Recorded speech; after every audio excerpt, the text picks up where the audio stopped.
Getting bigger by being better. The number one choice for Bristol. This is BCFM 93.2. So we're joined now by Steve Norman, by Matthew Strange from Acorn, and also by Paul Smith again. Thanks for hanging on for us, Paul. And I'd just like you to set out your stall to begin with on what you're going to be doing to build houses in this city, which the previous mayor didn't do.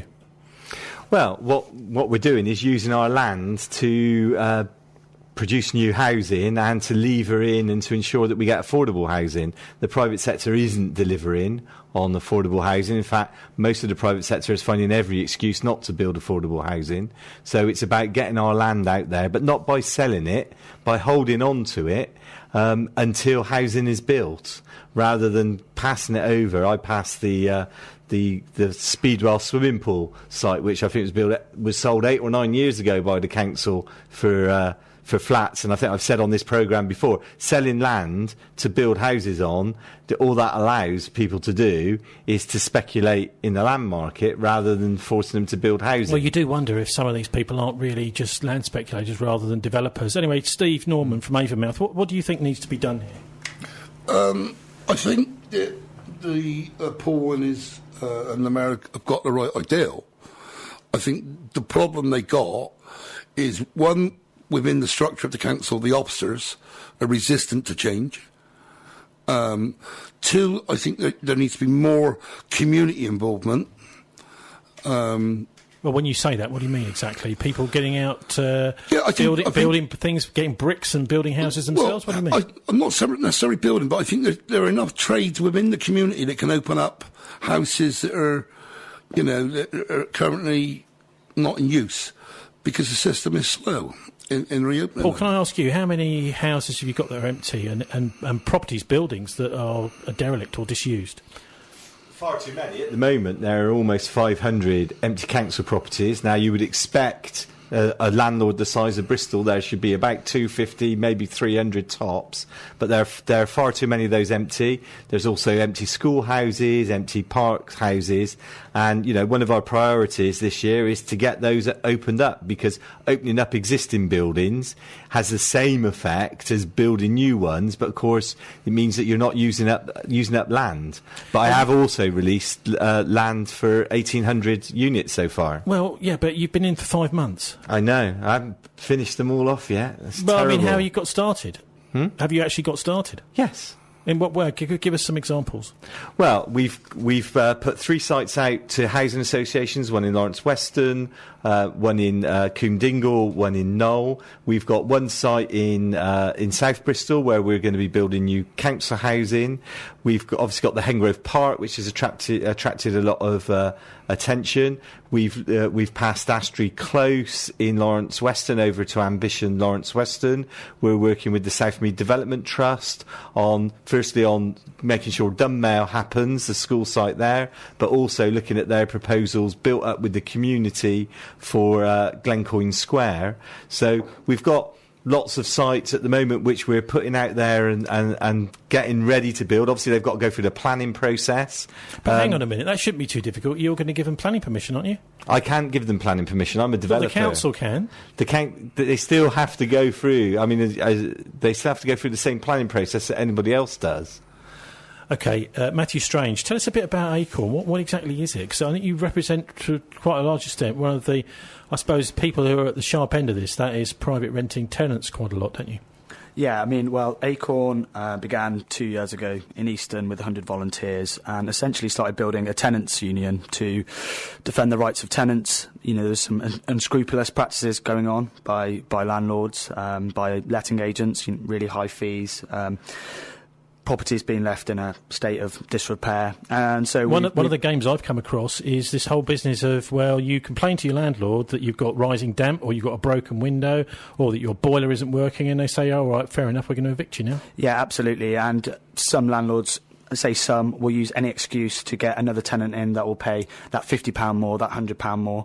Very recently, actually, there was a revenge eviction locally that was stopped by a group of Acorn members. And so what is it, a revenge eviction? So a revenge eviction is whereby the landlord through holding a grudge or having an issue with his tenant, attempts to remove them from the property by any means necessary, essentially because they don't like them, irrelevant of their, security, the fact that they have family, children, any of these things. I remember seeing pictures in the Bristol Post, actually, of people sort of lined all the way down the street trying to protect this person. What happened with that instance? Well, the bailiffs came and the bailiffs left. There was enough of us there.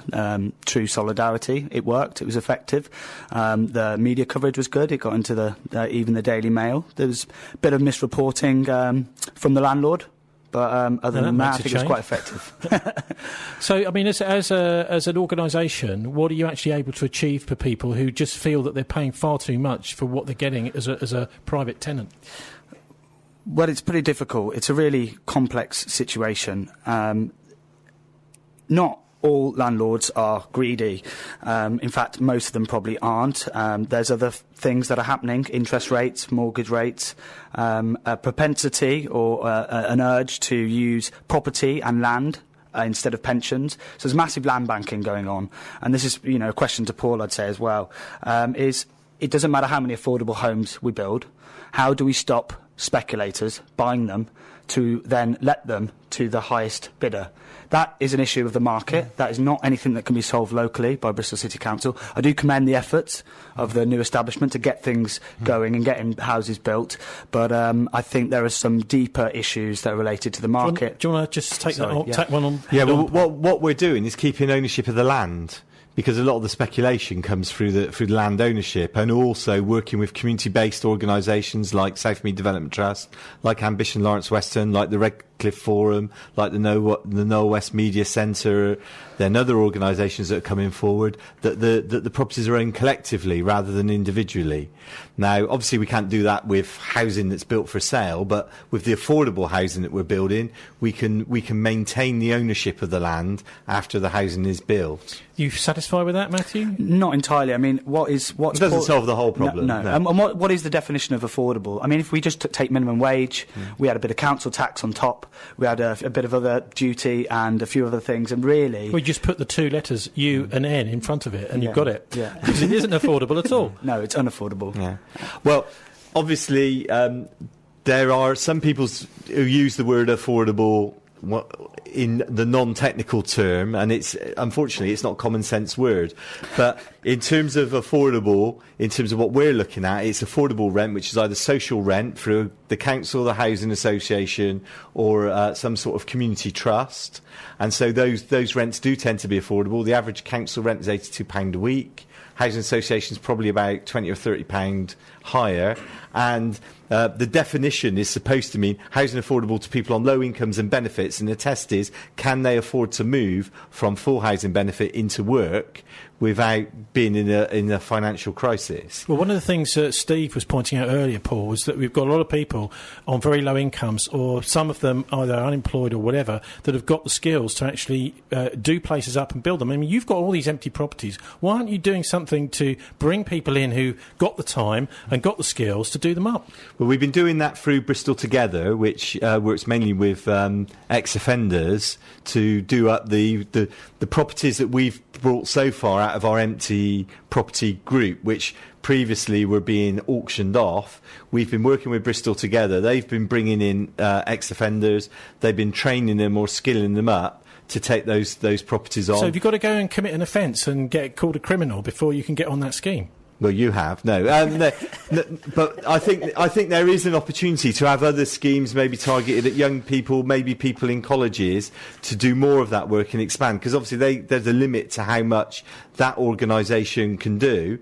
But why would we do that with ex-offenders? Because all the evidence is, and I think the evidence from that organisation is that if you take people who've been offending and you give them skills and you give them work, and they are paid, they're not doing the work as volunteers, then they stop offending, and they know they are no longer sort of a danger to other people. So I think that's a good thing to do. It's not the only thing that we can do. We're also working with organisations around self-build within Bristol as well.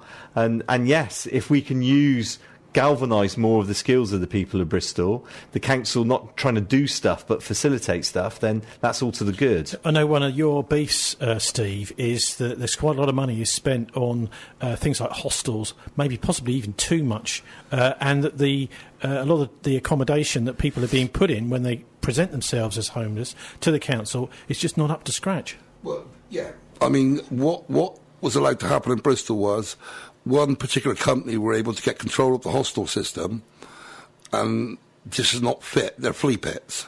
They're not fit for inhabitation. Is that true, Paul? There's only one company that's running hostels? Is Steve talking about the homelessness organisations, of which there are many in Bristol, which run hostels, or is he talking about the private sector ones? The private, obviously, I didn't want to name them, but Cllr and Callahan is a classic example. I mean, you know, let me give you an example. Basically, just to be clear, of the people who are in temporary accommodation, about 80% of them are in homes owned by Connolly and Callahan. And that is an horrendous situation, as we've seen from the hostel in North Street. And the sewage in the basement, and the way the building was connected, it was like horrendous. You've got children in there, you've got families in there. This is where Mr. Palmer was, as you know. We took photographs of the sewage, and the response back from the officer who was in charge was, well, it's okay, it's behind a locked door. Well, just ludicrous. It's raw sewage. You know, people get typhus from stuff and crap like that. Well, Paul, it seems pretty obvious that, potentially anyway, that something needs to be done about, first of all, not putting all your eggs in one basket, but also about checking what kind of standard of accommodation. After all, us council taxpayers are paying for this. Absolutely, and paying through the nose, it has to be said. And we're working on alternatives to using the private sector to provide housing, temporary housing. As I say, we've been refurbishing our properties and bringing them back into use. We've identified quite a few more that we can do. We're also looking, at the moment, the council is using a spot contract system where it's paying a huge amount of money per night to place people. If we can turn that into a block contract, we could probably get people to build specialist accommodation that we can use, or to buy good quality accommodation, knowing that there's a sort of long-term security around the finance. So that's absolutely something that we've got to do about. What the council is doing at the moment is not acceptable, and I'm not defending it. It's just not good enough. How long until you change it then? Well, we're working on it now. We've already started changing it. More and more people are actually in council-owned accommodation rather than in private sector accommodation. But we've still got, the last figure I got, which was for a couple of nights ago, 285 families in private sector accommodation, of which about 230 were in C&C accommodation. I think as well, we probably need to address the situation. When I first arrived in Bristol, you could get some digs, room with a sink, 150, 200 quid, something like a hostel, but something to call your own, not supported accommodation, more houses under multiple occupation. There has to be some look at how we address that. Student accommodation is also exploitative, charging through the nose, both Bristol University, UE, and even the private sector also charging students horrendously. We need something in the middle between hostel and having your own flat or home that just allows people to get their head down and just get on with finding a job or whatever it is they're trying to do in life. Yeah, I completely agree. So how are you going to do it? Well, we're looking at procuring different types of housing now. Unfortunately, you know, anything we do that's new, as I say, has to be procured and go through the planning system. But we are starting, and the thing is although it may take some time to sort some of these things out, if you never start, you never finish either. So I suppose that's why we're having this discussion, you know, just a few months after you've taken office, because you know you've got 4 years left to go. 3.5. 3.5 years. Yeah, I'm running out of time. I'm very impatient. I mean, I think the other point that Steve made is really important, is that we've inherited a local authority with a whole load of cultural issues about how hierarchical it is, how it doesn't empower its people enough, the way in which it sort of closes ranks whenever it does something wrong. And we're also working very hard to change that culture. We're doing that as, you know, sort of part-timers effectively coming in from the outside, but it is something that we're doing. A couple of weeks ago I came along to your big housing conversation. What's the point of that? Well, it's about engaging other people in the debate rather than the usual suspects. And next Wednesday morning I'll be at a meeting talking to property developers, and another day I'll be talking to housing associations. And it was certainly very much driven by Marvin that we should actually be doing more to speak to the consumers and the people who are being failed by the system rather than just the people who are making money out of it. Now, what about St Mungos? What role do they play? St Mungos provide a service to street homeless people, so they will go make contact with them and try and give them the appropriate advice and support. Well, I mean, anecdotally, talking to some street homeless people, they say, well, St Mungos come around, have a chat to us. They're then reporting back that certain people might be asylum seekers or might not have citizenship of Britain, and then they get raided by the immigration authorities. So is St Mungos supposed to be doing that? Are you aware?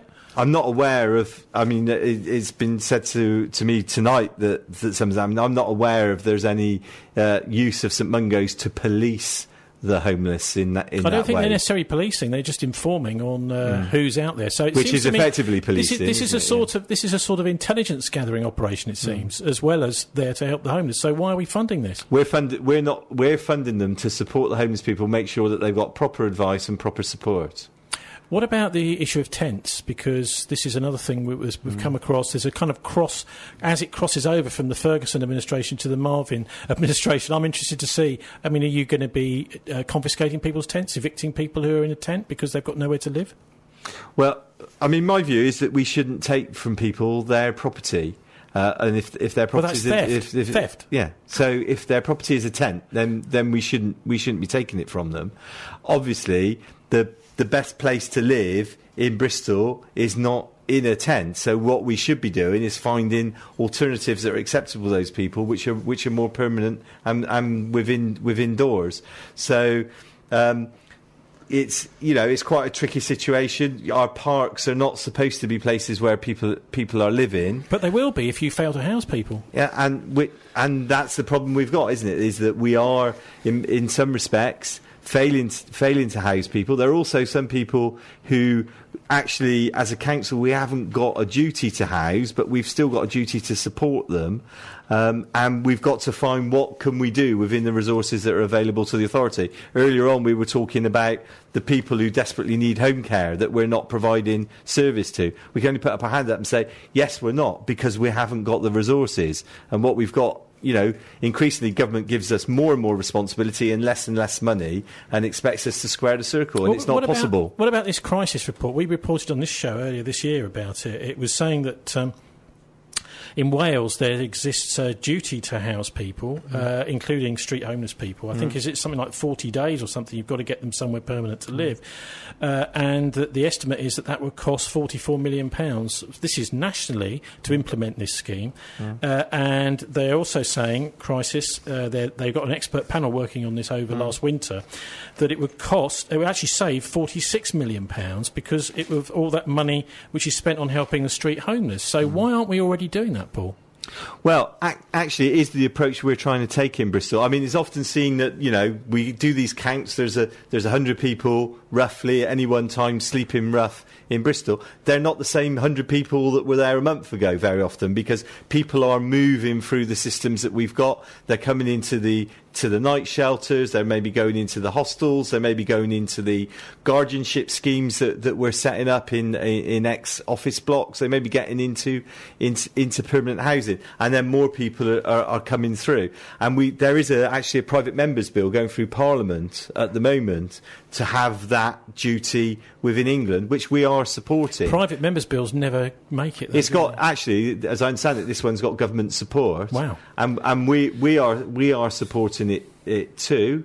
And it was raised, one of the things raised in the big housing conversation about things that we should be doing.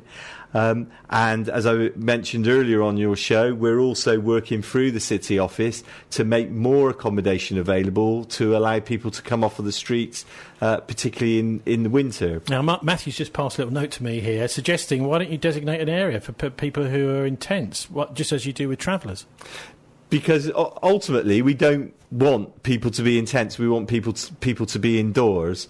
And but again, the fact of the matter is, Paul, they are. What do you mean you don't want them to be? If you're in, I know, And what we're trying to do is help them move into the mainstream housing. And, you know, if you take some of the sort of tent cities that we've had in Bristol, although there's maybe permanently been 8 or 9 people in them, they're not the same 8 and 9 people. People have been moved through that in the same way that they've moved through street homelessness. So what we don't want to do is suggest that we think the answer to the homelessness problem in Bristol is some sort of permanent tented city, because those tents, particularly as we come into winter, is not somewhere where people should live.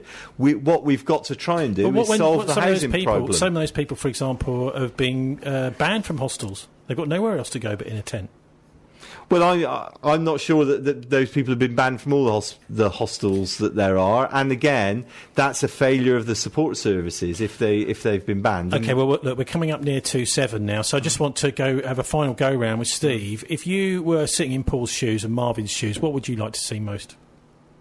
I'd like to see more community involvement, more organisations out there. I'm not going to mince about it. I'm not a lover of St Mungos. I've heard the same as what you've heard. I know of one case where someone with learning difficulties, it's been filed by St Mungos that many times. I think that there are other ways that the money could be spent and just looking to one organisation.